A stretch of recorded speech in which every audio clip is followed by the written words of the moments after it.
To begin our Romero Britto project, we're going to start by making a heart shape. If you want to make a heart shape in pencil first and then outline in oil crayon, you can. I'm feeling brave. I'm going to kind of find the center of this paper and I'm going to go right for oil crayon. So I am making half of a heart shape, and a heart is symmetrical. I'm going to try to match that heart shape on the other side. Looking good. Again, you can start with pencil if you would prefer, and then outline really dark with this oil crayon.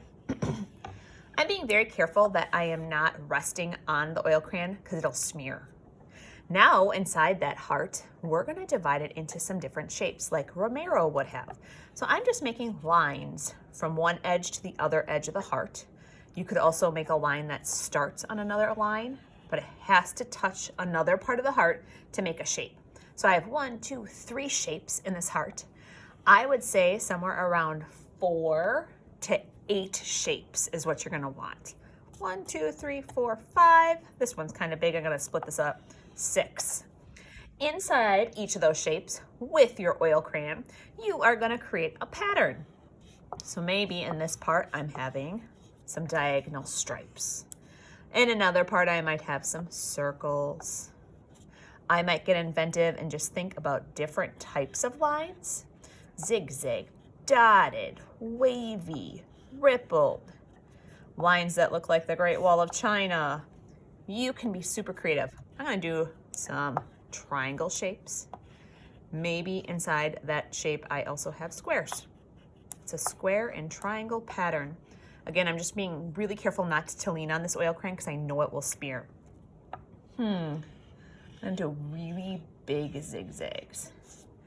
And right here, I'm gonna take up this whole shape. I'm gonna make a spiral, but it's gonna be a square spiral. It might get chopped off and I have to start it again. Chopped off, start it again. Just looks like a box getting bigger and bigger and bigger, right? All right, another choice is to use your crayons that you brought to create some patterns around your heart. So maybe I might follow my heart with a bumpy line. I might end it on that side and just maybe do it on one side. I might do another color, put some triangles on there. You can be creative and inventive with that background and make it unique. I might do something completely different on this side. I might have like lines coming out this way. Maybe inside those lines, I have a pattern of some kind. So you get the idea. You can be creative and create a crazy patterned background. Our last step is to paint. You have watercolors, so you know you need to get that brush wet. I'm gonna start with some red, and I'm looking at just one part of that heart. Ooh, that red is looking good.